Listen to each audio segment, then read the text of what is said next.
Alors, dans l'actualité, ce qu'on retient, il y a tellement de choses que je pourrais faire un avant-midi pour vous parler de tout ce qui se passe dans l'actualité. Naturellement, notre président américain qui capte notre attention principalement.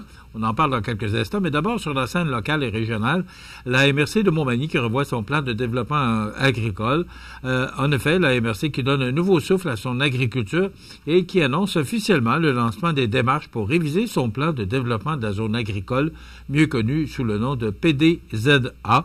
Donc, c'est 100 000 ce projet, est évalué à plus de 100 000 financé à parts égales par le ministère de l'Agriculture, des Pêcheries et de l'Alimentation du Québec et la MRC de Montmagny. L'objectif étant celui d'assurer un développement durable, cohérent et dynamique au secteur agricole et agroalimentaire de notre région. Investissement de 210 000 pour la culture dans l'îlet, ça c'est bien, c'est une bonne idée. Ce qu'on propose, c'est que la MRC de l'îlet qui vient de signer une entente majeure avec le gouvernement du Québec, c'est une entente de développement culturel qui vient d'être conclue et qui s'étendra de 2025 à 2027, représentant un investissement de plus de 210 000 injectés directement dans la vitalité culturelle du territoire. Donc, ça comprend les 14 municipalités de la MRC de l'îlet et dont les objectifs sont ambitieux, soit d'encourager la médiation culturelle, développer l'offre destinée aux jeunes, valoriser les savoir-faire locaux et contribuer au rayonnement régional de la culture. Donc, un autre bel investissement pour notre région.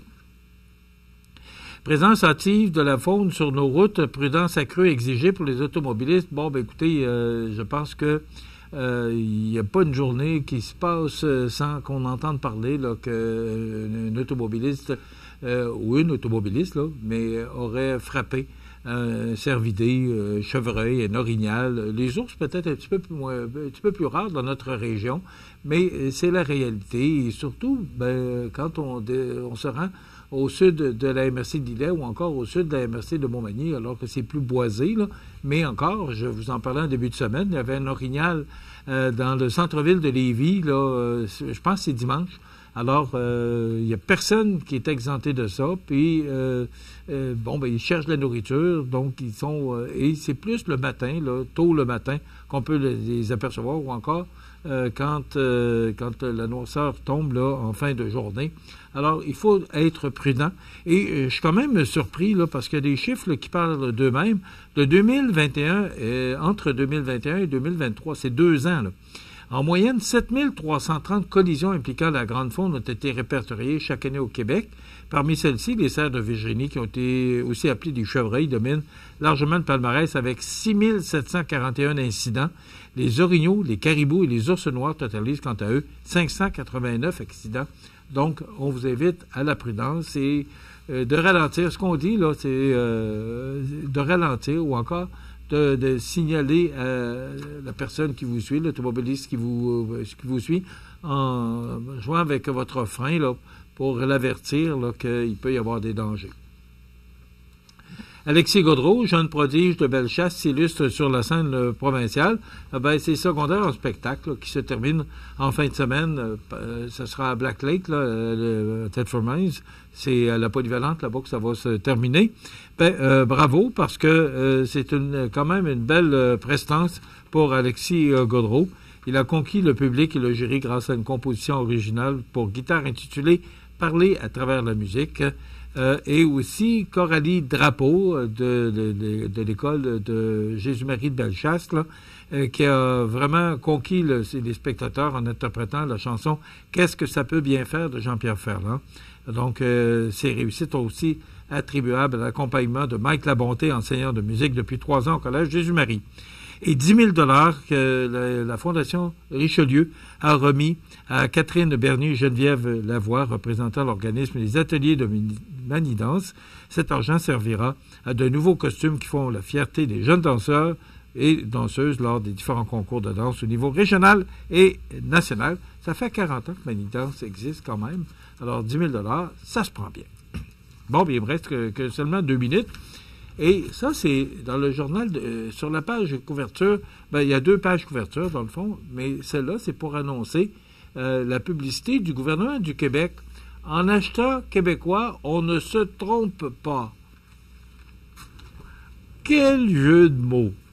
Alors, c'est sûr, ce qu'on comprend par là, c'est qu'il faut acheter particulièrement québécois ou canadien pour contrer ce qui se passe actuellement avec les frais de douane, les tarifs douaniers de M. Trump. Donc, on incite l'achat local, on incite l'achat québécois, on incite l'achat canadien.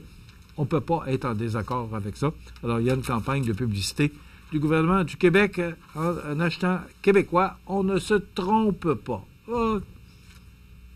Bravo à celui ou celle qui a trouvé cette idée. Bravo. On ne se trompe pas. Ah.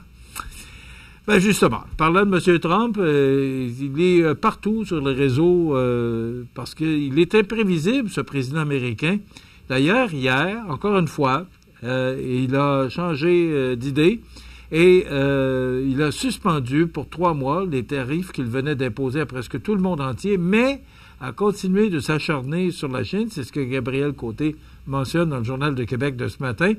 Et a continué à laisser les frais de douane de 125 envers la Chine, transformant la guerre commerciale en duel entre les 2 plus grandes économies du monde. Et ce matin, je voyais, je pense que c'est sur RDI, là, que la Chine serait ouverte à la discussion. Alors, c'est encourageant. Et aussi, Mme Guilbeault, qui est ministre des Transports et de la Mobilité, qui invite les candidats à la mairie de Québec à appuyer le tramway et le 3e lien. On sait qu'il y a beaucoup de frais d'engager là-dedans actuellement, moins pour le tramway, moins pour le 3e lien, mais beaucoup d'argent pour le tramway. Alors, elle invite les candidats et candidates à la mairie de Québec de supporter ces 2 projets. Voilà, ben c'est déjà terminé pour notre émission de ce vendredi. On a eu des petits problèmes du côté de Cogeco, là. Tout semble rentrer dans l'ordre. Alors, désolé pour ce petit désagrément. Voilà, ben ça termine notre émission. Demain, on se rend à Amqui pour vous parler de la télé régionale de l'endroit. Je vous souhaite de passer une excellente journée. Bon jeudi, du soleil toute la journée. À demain.